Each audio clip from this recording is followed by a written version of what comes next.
Mr. President is back in office for a second term, and after nearly 2 decades of a de facto federal moratorium on capital punishment, President Donald Trump made headlines around the world. Not only did he reinstate federal executions, but he also expedited the process, pushing several high-profile cases forward with a sense of urgency not seen in years. For some, it was a long-overdue delivery of justice. For others, it reignited fierce debates about the ethics of state-sanctioned death. But regardless of where you stand on the issue, one fact remains. The machinery of death was set in motion once again. What you're about to hear is not just a story, it's a nightmare. Inspired by the real-life mechanics of modern executions, it peels back the curtain on what happens when justice collides with human error, when chemical cocktails fail, and when the condemned experience something far worse than death-prolonged suffering. This is the story of Victor Graves, a man whose crimes earned him a place on death row, but whose final moments became something far darker than anyone had imagined. And when his story ends, stay with us, because in the second part, we'll break down the reality of the death penalty, how it works, what actually happens inside that execution chamber, and whether or not we can truly call it humane. So sit back, take a breath, and prepare yourself. Because death isn't always the end. It's sometimes just the beginning.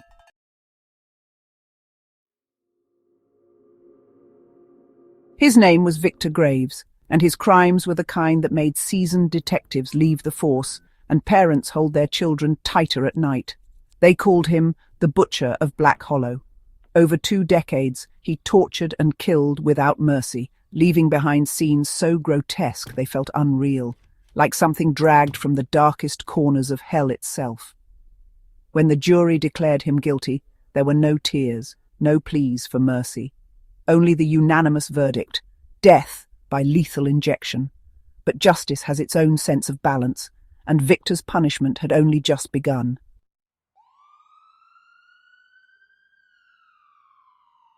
Victor lay strapped to the cold steel table in the execution chamber. His wrists and ankles were bound with leather straps pulled so tight that his veins bulged under his pale skin. His breathing was slow, deliberate, a faint smirk tugging at the corners of his mouth as though he thought he could cheat death one final time. But death was not here to bargain.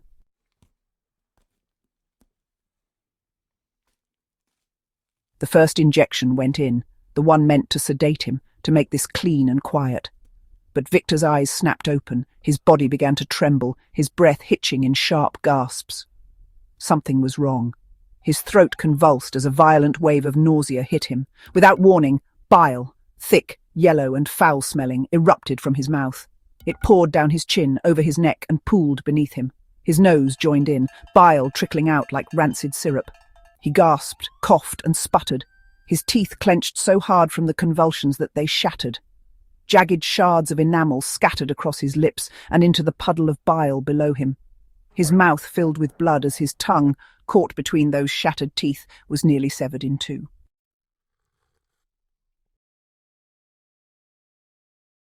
The second injection came next, the one meant to paralyze him, but instead of stillness, his body reacted. Victor's muscles went rigid, every tendon in his body pulled tight like piano wires about to snap. His head twisted sharply to the side with such force that his neck creaked, vertebrae grinding against each other. His jaw locked open in a scream that could not escape.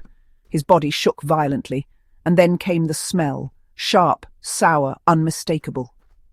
He had soiled himself, urine and feces soaking through his prison jumpsuit, dripping onto the cold steel below. But there was no pause, no relief. His arms pulled against the straps so hard that his forearm bones snapped with sickening cracks. His hands, those hands that had once wielded blades and held victims down, bent backward, skin splitting, tendons snapping, until his wrists hung limp and broken. His abdomen seized again, and this time blood and bile spewed from his mouth like a fountain. His eyes, bulging, bloodshot, desperate, stared upward at the fluorescent lights.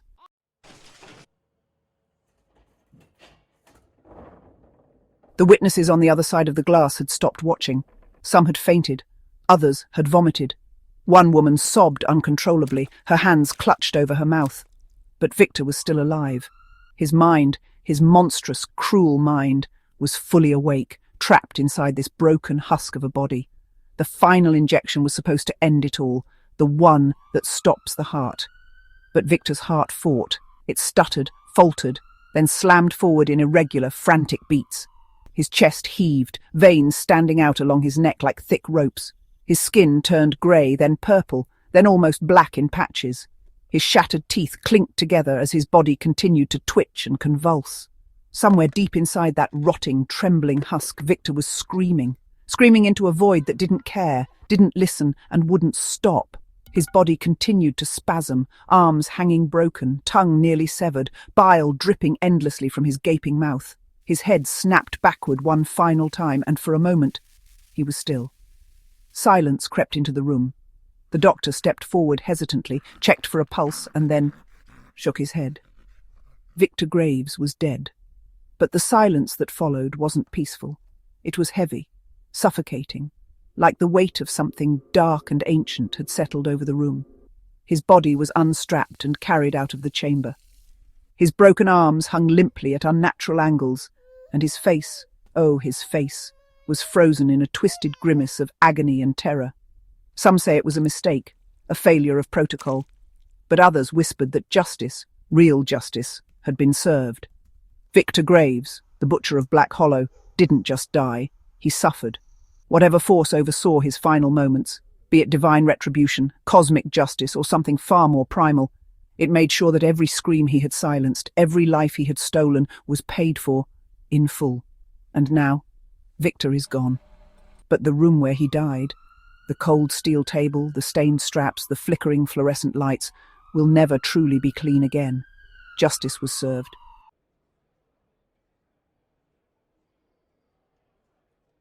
If you've just listened to our chilling tale of Victor Graves and his agonizing final moments on the execution table, you might be left with questions.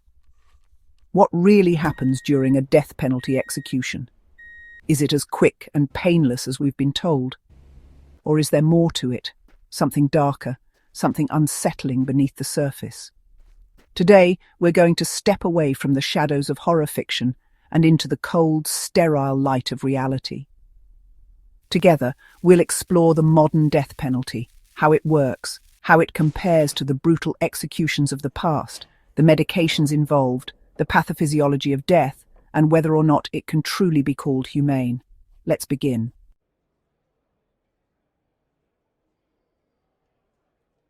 At its core, the death penalty, also known as capital punishment, is the state-sanctioned execution of a person who has been convicted of a capital crime, typically murder, or acts considered heinous by societal standards.